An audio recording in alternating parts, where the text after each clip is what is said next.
नमस्कार दोस्तों, OCN network में आपका स्वागत है। मैं हूं ओमकार चौधरी।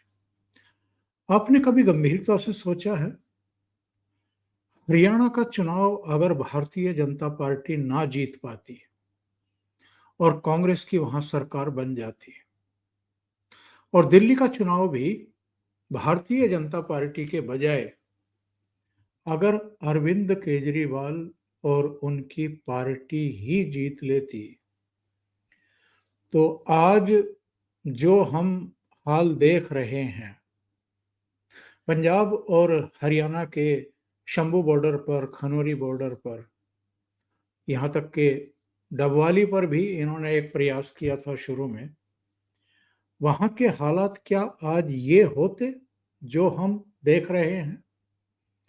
जो प्रेशर बना है हरियाणा में भारतीय जनता पार्टी की जीत का, दिल्ली में भारतीय जनता पार्टी की जीत का, और मैं कहूँगा कि महाराष्ट्र में भी बीजेपी की जीत का, ये जो प्रेशर बना है, इसकी वजह से ही बदले हुए हालात और जो मैसेजिंग होती है इन चुनाव नतीजों की, इसके चलते ही भगवंत मान सरकार को ये जो 13 महीने से बैठे हुए वहां पर भाषणबाजी कर रहे थे, एक नैरेटिव सेट करने की कोशिश कर रहे थे, देश और विदेश में एक गलत मैसेज भेजने की कोशिश कर रहे थे कि जैसे इस देश में तो किसानों की कोई बूझ ही नहीं है, कोई पूछताछ ही नहीं है, उनके तो इश्यूज को जैसे कोई एड्रेस ही करने को तैयार नहीं है, जबकि वास्तविकता कुछ और है। मैं पहले भी कह चुका अपने प्रोग्राम्स में, जब ये 13 महीने तक ही दिल्ली में डेरा डाले पड़े थे, तब 22 दौर की बातचीत हुई थी केंद्र सरकार से इनकी, और तब भी केंद्र के 3-3 मंत्री लगे हुए थे। 22 दौर की मुलाकात, बातचीत और घंटों घंटों विमर्श के बावजूद अगर कोई रास्ता नहीं निकला था, तो कोई रास्ता निकलना ही नहीं है, ये भी हम तय मान करके चले।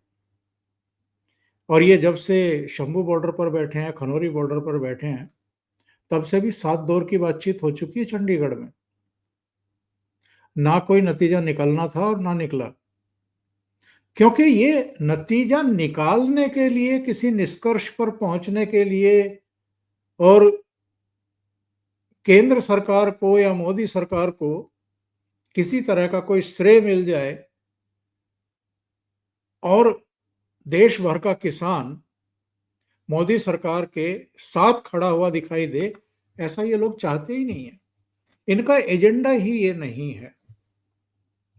लेकिन ये जो वातावरण बना है कि अरविंद केजरीवाल ही पंजाब पहुंच गए, भगवंत मान जो खुद को सेवादार बताते थे और इनको अन्नदाता कह करके बुला रहे थे, और जब ये हरियाणा क्रॉस करके दिल्ली की तरफ आना चाहते थे और हरियाणा सरकार के जरिए केंद्र सरकार ने जरा सख्ती कर दी थी, तो भगवंत मान क्या कह रहे थे कि क्या इनको मैं लाहौर भेज दूं, पाकिस्तान भेज दूं, वहां इनकी सुनवाई होगी, ये तो अन्नदाता हैं, इनकी अगर दिल्ली सुनवाई नहीं करेगा तो कौन करेगा। और चुनाव जीतने से पहले 2022 में अरविंद केजरीवाल और भगवंत मान के जरा बयान उठा करके देखिए, ये किस किस तरह की बातें कर रहे थे। इनके वीडियो हैं, अभी भी मिल जाएंगे आपको। ये कह रहे थे कि केंद्र अगर नहीं मानता है, अगर एमएसपी की कानूनी गारंटी नहीं देता है, तो फरवरी में तो हमारी सरकार बनने ही वाली है और हम कानूनी गारंटी भी देंगे, एक एक दाना खरीदेंगे और किसानों की पूरी फसल खरीद करके उनको मालामाल करेंगे। जैसा हमेशा इनका रवैया, जैसे ये पंजाब की महिलाओं को भी हर महीने 1,000 रुपए देने की बात कर रहे थे, जो पेंशनधारी महिलाएं हैं उनको भी अलग से 1,000 देने की बात अरविंद केजरीवाल कर रहे थे। उसका वीडियो मिल जाएगा, आपको देख सकते हैं। तो ये जो बदला हुआ माहौल है, इसकी कुछ और वजहें हैं।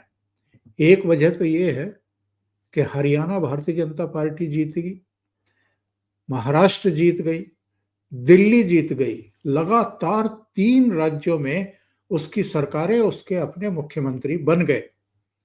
हरियाणा में अगर भूपेंद्र सिंह हुड्डा मुख्यमंत्री बन जाते और कांग्रेस की सरकार बन जाती तो राहुल गांधी और अरविंद केजरीवाल दोनों मिलकर के जो कुछ करते, उसके बाद जो दिल्ली का माहौल बनना था और पूरे देश से विदेशों को, दुनिया भर को जो मैसेज जाने थे, किसानों पर अत्याचार हो रहा है, लाठीचार्ज हो रहा है, उनको दिल्ली में बैठने नहीं दिया जा रहा है, और रोजाना के ड्रामे इनके आम आदमी पार्टी वालों के होते अगर दिल्ली में इनकी सरकार बन जाती। लेकिन शायद जो होता है अच्छे के लिए होता है। ये लोग आसानी से हरियाणा पार करके दिल्ली पहुंच जाते अगर वहां कांग्रेस की सरकार बन जाती। तो ना कांग्रेस की सरकार बनी, ना ये शंभू बॉर्डर और खनौरी बॉर्डर से आगे बढ़ पाए, ना ये दिल्ली आ पाए, और ना यहाँ जो तमाशा होना था मीडिया चैनल्स पर भी, वो तमाशा भी नहीं हुआ। जो मैं कह रहा था कि कुछ और भी कारण हैं जिनकी वजह से ये प्रेशर बना कि अब इनको यहाँ से हटाइए। ये प्रेशर बनने की वजह ये है कि लोकसभा चुनाव में जरूर प्रधानमंत्री नरेंद्र मोदी को एक झटका लगा था जब 240 सीटों पर भारतीय जनता पार्टी थम गई थी। यानी पूर्ण बहुमत से 32 सीटों पहले भारतीय जनता पार्टी थम गई थी अकेले दम पर, जो वो 2014 और 2019 में करती आ रही थी। लेकिन उसके बाद क्या हुआ?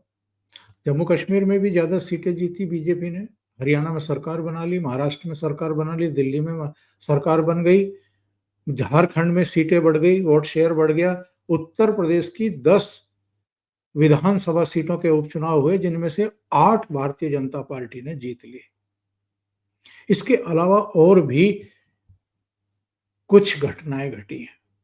एक तो ये जो लोकसभा चुनाव के बाद नरेंद्र मोदी की दुनिया के प्रमुख देशों की यात्राएं रही हैं, और जिस तरीके से उनको कुल मिलाकर के अब तक 22 सर्वोच्च नागरिक सम्मान अलग अलग देशों के मिल चुके हैं, और रूस और यूक्रेन के बीच जो युद्ध विराम की बात चल रही है, उसमें जो प्रधानमंत्री नरेंद्र मोदी की भूमिका रही है, वॉशिंगटन की यात्रा हो, मॉस्को की यात्रा हो, इटली की हो या खाड़ी के देशों की हो, हर जगह उनका जिस तरीके से स्वागत हुआ है, जिस तरीके से सम्मान बढ़ा है, और देश में भी भारतीय जनता पार्टी ने जिस तरह का परफॉर्मेंस इन राज्यों में किया है, उसमें एक मैसेज ये छिपा हुआ है कि नरेंद्र मोदी की लोकप्रियता में रत्ती भर भी कमी नहीं आई है।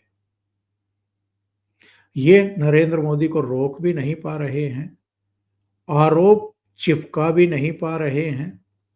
वो ईमानदार हैं, वो राष्ट्रभक्त हैं, उनके लिए देश सर्वोपरि है, वो वंशवादी नहीं हैं। इसके अलावा मुख्यमंत्री रहे 13.5 साल, अब 10.5 साल से प्रधानमंत्री हैं, उन पर भ्रष्टाचार का कोई दाग नहीं है, किसी भी तरह का दाग नहीं है।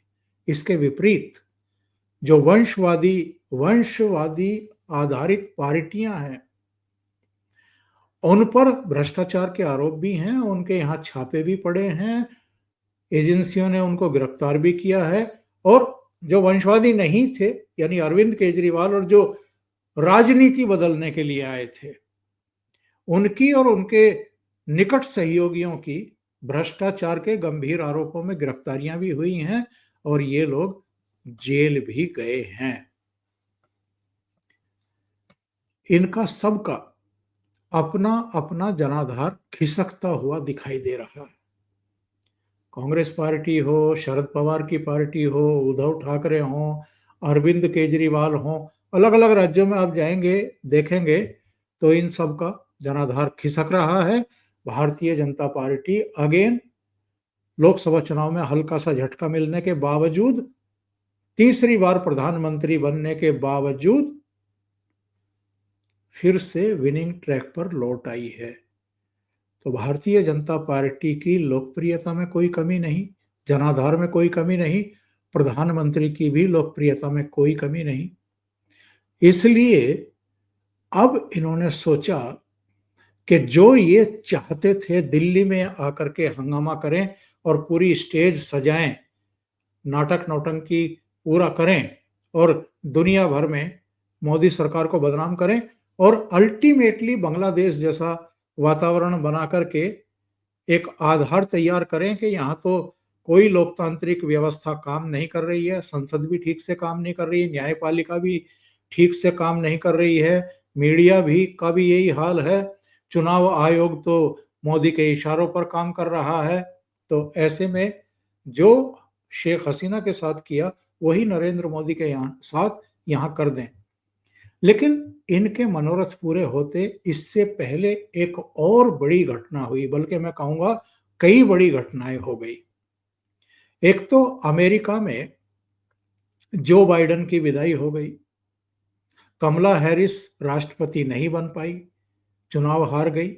वो राष्ट्रपति बनती तो भी इनके हौसले बुलंद रहते मोदी विरोधियों के, तो भी ये आगे के लिए एक रोड मैप तैयार करते, तो भी ये दिल्ली में नित्य नए हंगामे करते, टूल किट लागू करने की कोशिश करते, चाहे जैसे लाते, लेकिन पंजाब से और कुछ दूसरी जगहों से इन तथाकथित किसानों को लाकर के यहाँ बैठाते, कुछ दूसरे वर्गों को लाकर के बैठाते, हंगामे करवाते। वो सब भी हुआ नहीं। वहां पर डोनाल्ड ट्रंप राष्ट्रपति बन गए और एलन मस्क जैसे उद्योगपति, नंबर 1 उद्योगपति, उनके सहयोगी बन करके आ गए, जो जॉर्ज सोरोस के विरोधी रहे हैं। तो जॉर्ज सोरोस अपने घर में घुस गए। यूएस एड से जो यहाँ की बहुत सारी संस्थाओं को, एनजीओज को, पॉलिटिकल पार्टियों को अलग अलग रूट से पैसे मिलते थे यहाँ पर धरने, प्रदर्शन, हल्लेबाजी करने के लिए और चुनाव जीतने के लिए भी 182 करोड़ रुपया केवल टर्नआउट बढ़ाने के नाम पर हिंदुस्तान भेजा गया था जो बाइडेन के समय अमेरिका से। आप अंदाजा लगाइए कि यहाँ किस तरह के षड्यंत्र रचे जा रहे थे। तो डोनाल्ड ट्रंप के आते ही, एलन मस्क के सक्रिय होते ही ये जॉर्ज सोरोस कहीं घुस गया। वो हिंडनबर्ग वाला तो अपनी दुकान बंद करके भाग गया और ये पन्नू सन्नू सारे अब चुप बैठे हुए हैं, जितने खालिस्तानी यहाँ उत्पात मचाने के सपने देख रहे थे। और कनाडा के प्रधानमंत्री ट्रूडो की विदाई हो गई प्रधानमंत्री के पद से।